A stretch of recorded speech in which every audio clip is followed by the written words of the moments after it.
Johnson's Wax Program with Fibber McGee and Molly.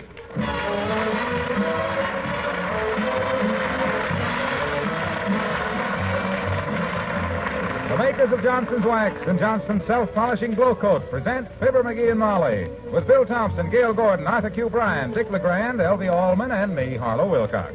The script is by Don Quinn and Phil Leslie. Music by the King's Men and Billy Mills Orchestra.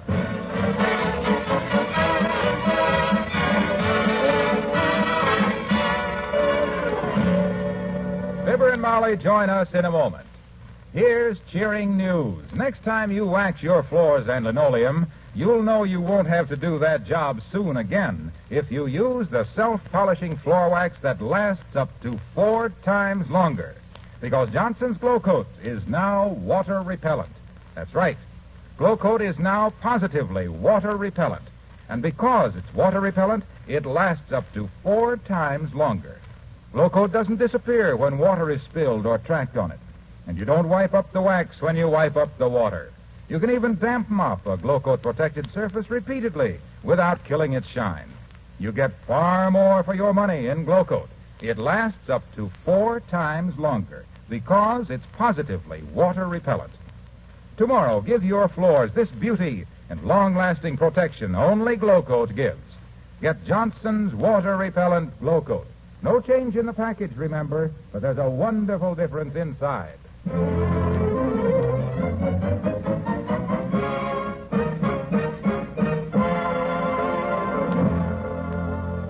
The City Council of Wistful Vista has never had a woman member. But as the bee said when it sat on the hat pin, there's a first time for everything. If the lady of the house at 79 Wistful Vista can be sufficiently urged to run for office. But for further details, listen to Fibber McGee and Molly.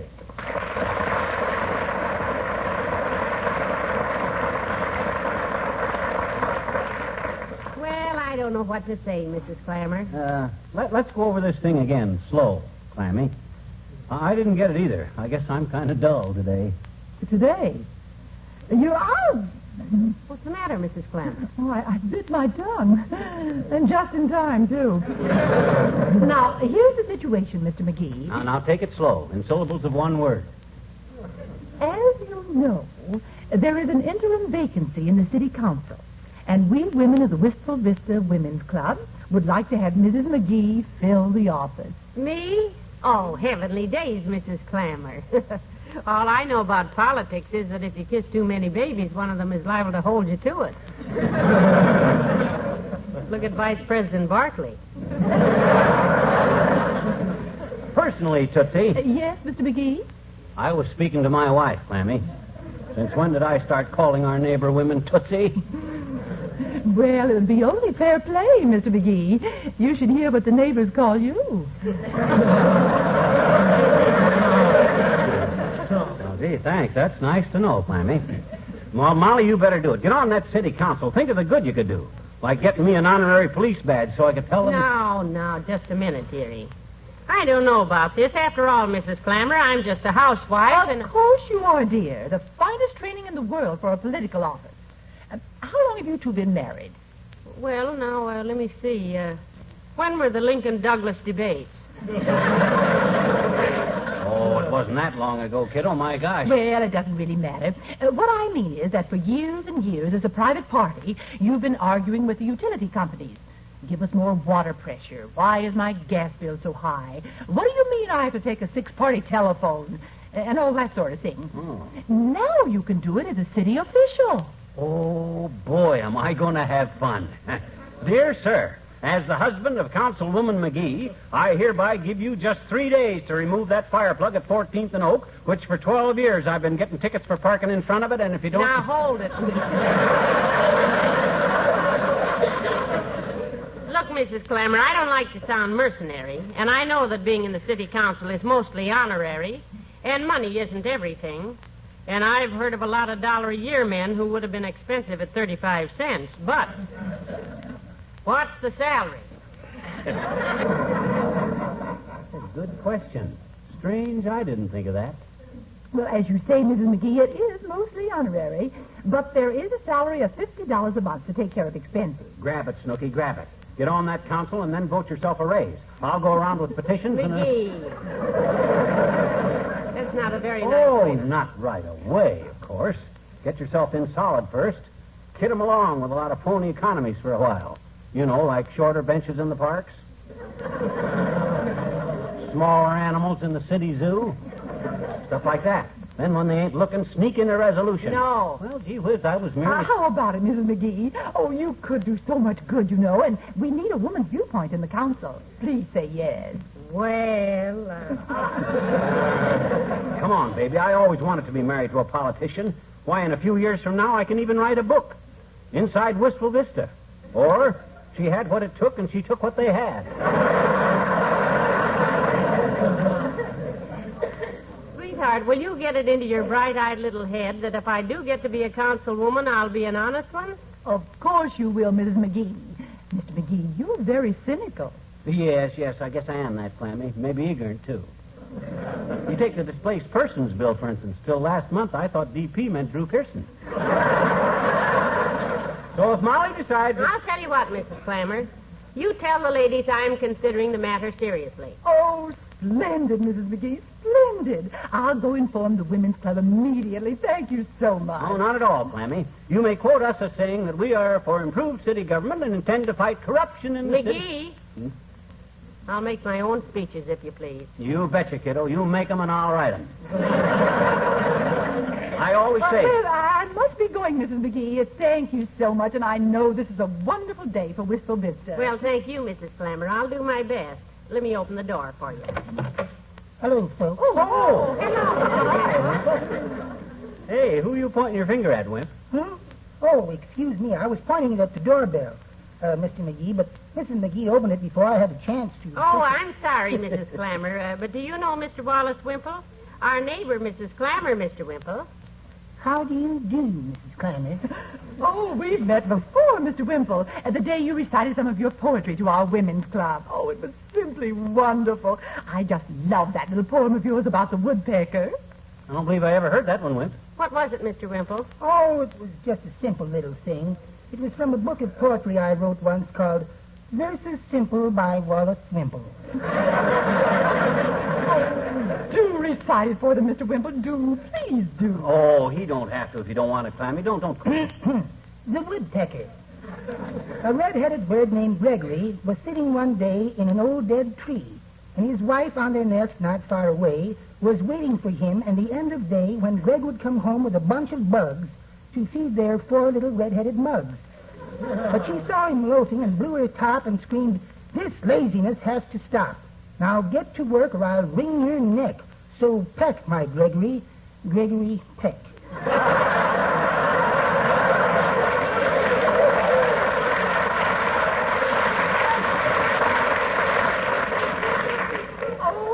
I just love that. Thank you, Mr. Wimple. Well, I must go now. Goodbye. Goodbye, So long, Mrs. Clammy. Clammer. Oh, I can't give you much time today, Wimp. I and Molly got to get downtown to the city hall and start campaigning. My wife ran for office once. Sweetie face. You mean? Yes, my big old wife. She ran for dog catcher. Oh. During the campaign, she used to practice throwing a net over me every night. Make me run around the living room and bark and then catch me in the net. Yeah? Oh, I got so tired of it. Well, did she get elected, Mr. Wimple? No. I fixed it so the city didn't need a dog catcher, and they abolished the office. Well, how the Sam Hill did you do that? Well, it took my entire savings, but it was worth it. I bought a license for every dog in town. My goodness, when I think of being practiced on with a dog catcher's net every night for 4 years, I just sit down on the floor and scratch myself. Well, I've got to be going, folks. Can I drop you at the city hall? Do you have your car here, Mr. Wimple? Oh, no. I always walk. Oh, in that case, drop us off, Wimp. Get your hat, candidate.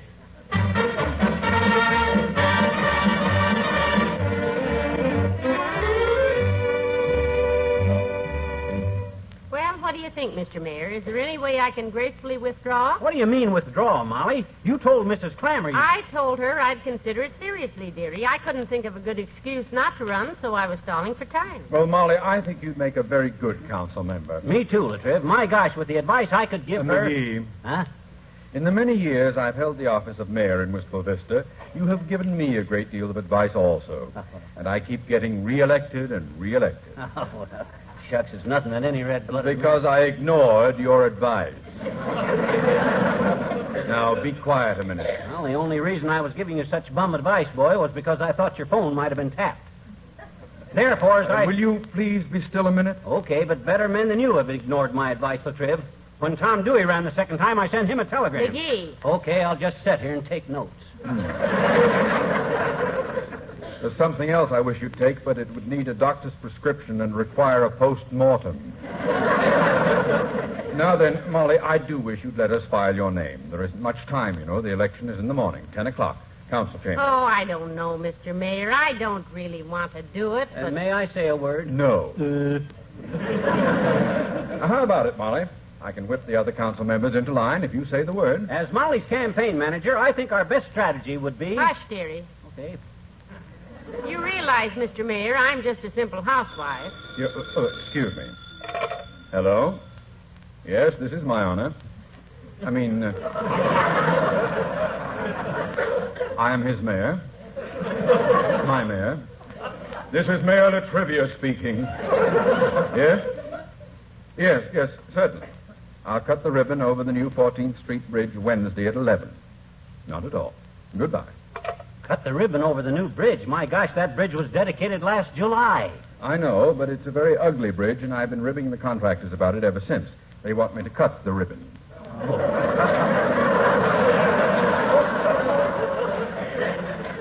I will do so on Wednesday at 11. More formal that way. Now then, Molly, about your candidacy. Excuse me. Yes, Miss Gimlet? Mr. Mayor, there's a delegation outside your door that would like to sing a song for Mrs. McGee. They hear she's going to be a candidate for the city council. Shall I open the door and let them sing? Heavenly days, my goodness, well... by all means, Miss Gimlet.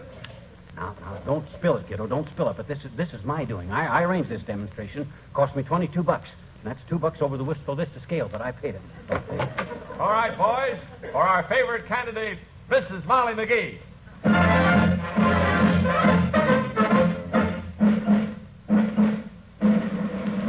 There's something about a hometown fair that makes you want to shout. There's something about a hometown fair that brings the neighbors out. Your sister may be the majorette who leads them down the street. Ta-ra-da-da-boom-de-boom goes your heart with their marching feet. Wherever you live throughout the land, there's something about a hometown fair. It may be the Elks, it may be the Moose, it may be the Shriners Band, the Fire Department, Police Department, or maybe the College Band. It may be the Lions or Legionnaires, or maybe the Rotary Band.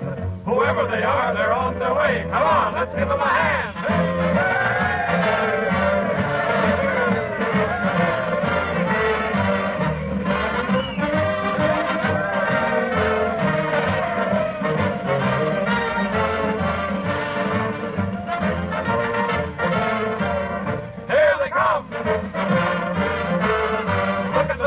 Beating the drum. Hey, look at McGee. Had to get in with his mandolin. Teeny is the majorette who leads them down the street. Ta-ra-da-da-boom-de-boom goes your heart with their marching feet. There never has been a finer band than the Wistful Vista Charter Club Marching Society Globe Road Conservatory Band. Wherever you live throughout the land, there's something about a hometown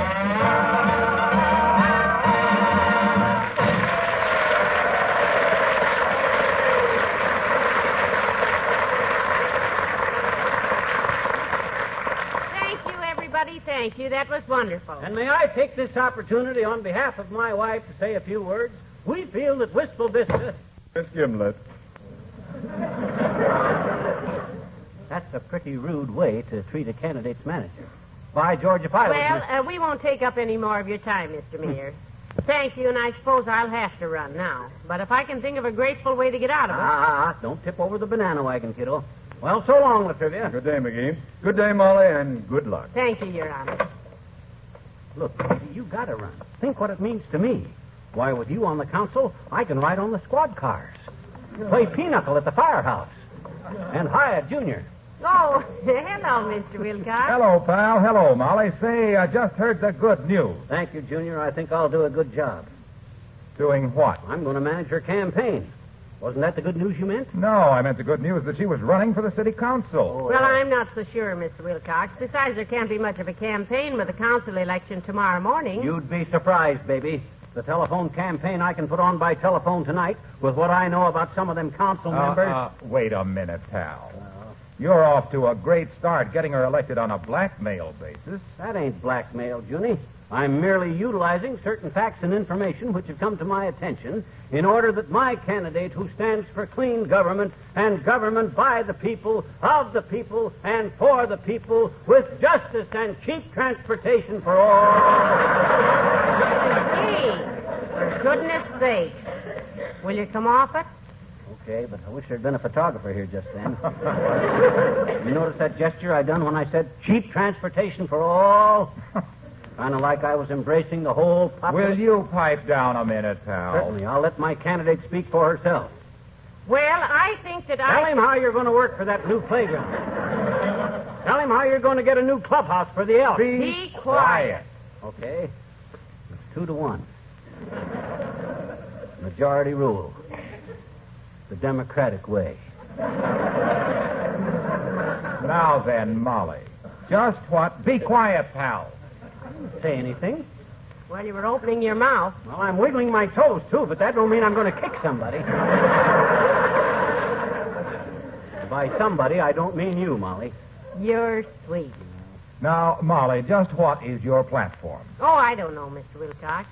In the first place, if I get to be a member of the council, which I hope I don't, I'm going to work first for a new clubhouse for the Boy Scouts. I'm very interested in the Boy Scouts because I think scout work is a wonderful start toward good citizenship and deserves everybody's wholehearted support. And furthermore, my candidate... Hush, dearie. There isn't room on this stump for both of us.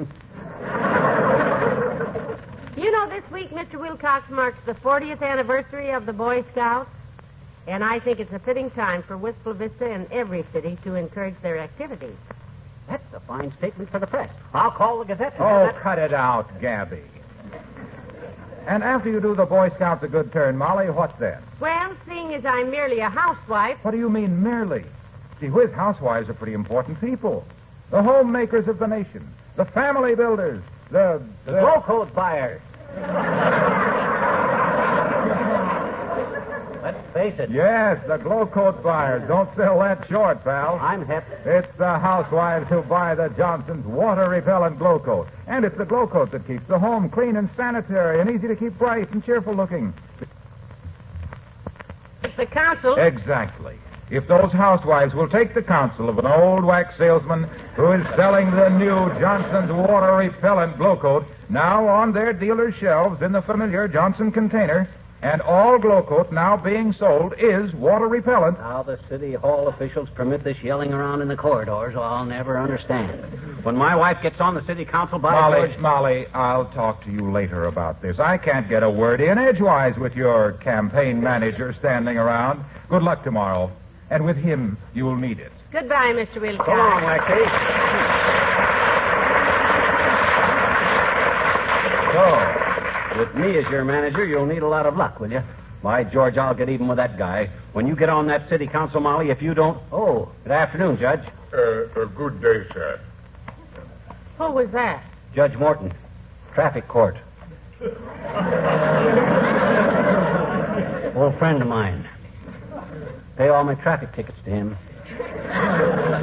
Nice guy. Takes my personal check. What was I saying? Well, you were talking so much, I don't know what you were saying. But look, McGee, I don't want to run for council member. I was just being polite to Mrs. Clammer, and I didn't know of any way I could answer her without... Oh, excuse me. Oh, hi, Al. How's May? May'll be fine, McGee. Thanks, Al. Who's Al and who is May, and what did he mean by May will be fine? For fishing, he meant. That's Pete Beelman, the license clerk. I give him all my fishing license business. You know more people here in the city hall. Oh, wait till you get on that council, kiddo. I'll clutter up these corridors till they have to blast me out. Hi, Doc. Well, hello there, McGee. Hello, my dear. My goodness, if it isn't the city health commissioner. Hello, Dr. Gamble. What are you doing within 10 miles of your legitimate office, Fatso? Why ain't you at the hospital overcharging some poor hypochondriac with a popcorn allergy and a healthy checking account? I'd better answer that cautiously, Crumble Brain, inasmuch as I'm in the presence of a prospective city councilor. Is it true, Molly, you're running for city council? You betcha, Doctor, and I do not hesitate to say, on behalf of my candidate, that this community... McGee. Huh? Lay off. Okay. Well, it's good news if true. We need a feminine influence on the city council. As health commissioner, and as such responsible for the health of even the lowbrows in the council, maybe if we have a woman in there, I can get those President McKinley spittoons thrown out. Heavenly days, how crude. In the opinion of my candidate... Oh, dry up, you imitation ward healer. Is he mismanaging your campaign for you, Molly? Well, he's doing his best, Doctor. Thank you, my dear. My humble efforts on your behalf... Fortunately, he hasn't got much time to really louse it up for you. I understand the election is in the morning. May I extend my best wishes, Molly? I think you'll be a better man in the council than most of them. Thank you, Doctor. Thank you, Doctor. I am sure that my candidate appreciates your sincere where'd he go? In the mayor's office. Any port in a storm, I guess. Well, we'd better be getting home, McGee. I've got to sit down and think of a graceful way to withdraw my candidacy. Hey. Don't talk like that, kiddo. My gosh, I need you on the city council, Molly. Suppose that new airport bill goes through. Why, you know where it'll be, and you can tell me, and I can quietly buy up a lot of real estate around there. And What with? What with? You see what I mean? You'll make a great council member. You cut right to the heart of a problem. That's the very... Hello, McGee. Oh, Who was that? one of the bailiffs in the circuit court. Yeah. Guy I know. His name is Max. Yeah. You wouldn't wait for me to tell him, but he's a phony. A phony bailiff? Why? Went fishing with him once, and the boat leaked, and he couldn't bail for sour apples.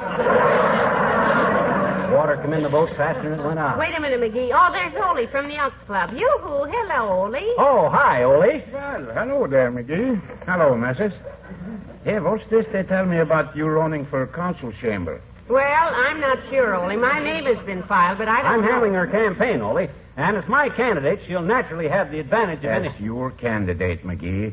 She got fine chance of being escorted to the city limits, give her $5 and say, don't come back. Look, Mrs., if you run for city council chamber, leave McGee home.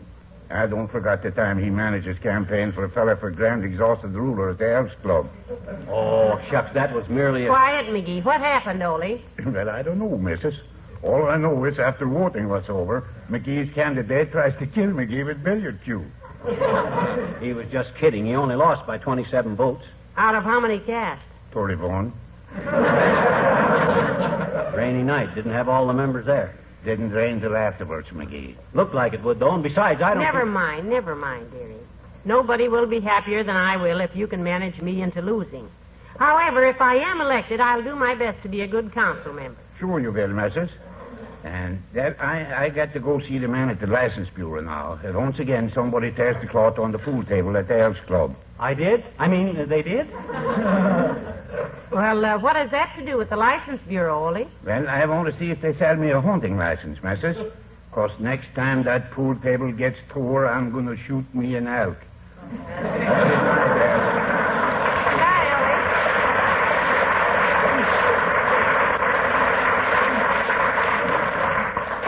If he meant anything personal. Oh, well, come on, candidate. Got to get you a good dinner and put you to bed early. Fresh in the morning, fresh as a daisy. Good impression on the council. You see, my dear, the psychological effect of it.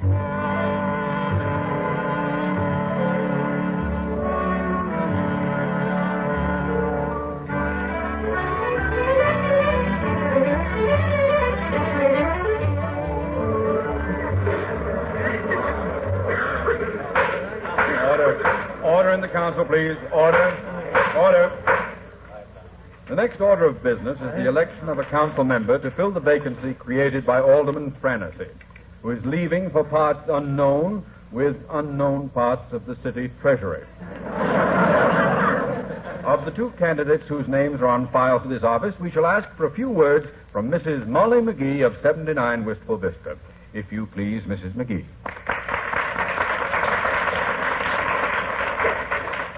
Thank you, gentlemen. First of all, I am not a politician. I am just a housewife. If, however, I am elected, I'd like to propose a new clubhouse for the Boy Scouts, new buses for the schools, a swimming pool in the 14th Street playground, better street lighting, and some round wheels on our streetcars. In closing, let me say that I know almost nothing of politics. But if I am elected, I promise not to make a single move without the help and advice of my good husband, Mr. Fibber McGee.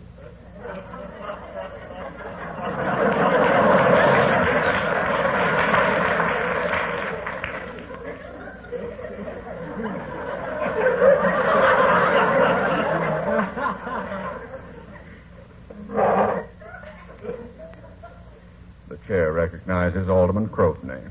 Gentlemen, I move that we elect the other candidate, Mr. Alvin C. Weingart, by a unanimous vote. Second. All in favor? Aye. Opposed? Well, thank goodness I got out of that one. Come on, dearie, let's go home.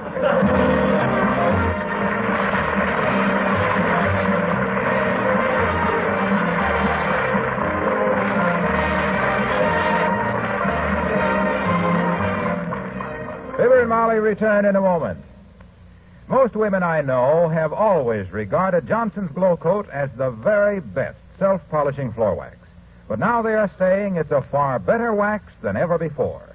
Yes, they've found that Glow Coat is now positively water repellent, and that it actually does last up to 4 times longer. Floor care is much easier, too, for now they often just damp mop a floor they'd formerly have to scrub and re-wax.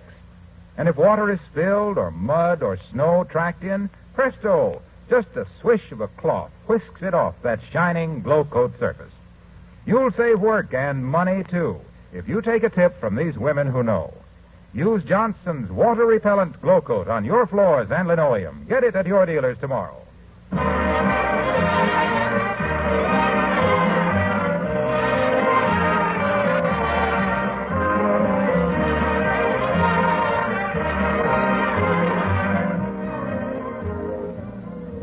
Molly, you mean you intentionally got yourself voted out of the membership in the city council? Yes, I did, sweetheart. But how could you have done that to me, kiddo? Remember at the Elks picnic last summer when you wore a badge on your hat that said Chairman, Root Beer Committee? Yeah, but what that got to do with this? Well, I got to thinking if you could be as insufferably important at an Elks picnic with just a root beer badge on, how could anybody possibly live with you as the husband of a council member?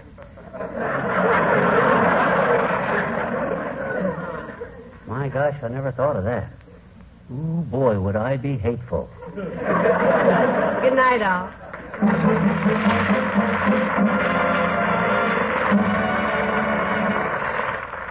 The makers of Johnson's Wax and Johnson's Water-Repellent Glow Coat, Racine, Wisconsin, and Brantford, Canada, bring you Fibber McGee and Molly each week at this time. Be with us again next Tuesday night, won't you?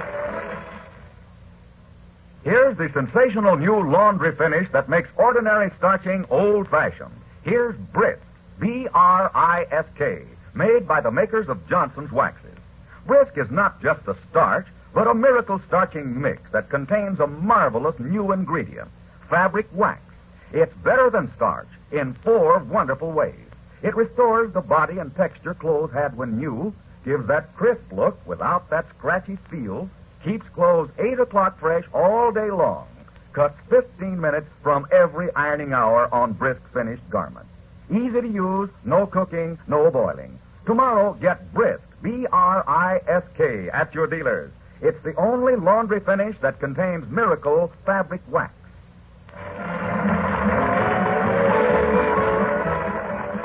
Hear Big Town next on NBC.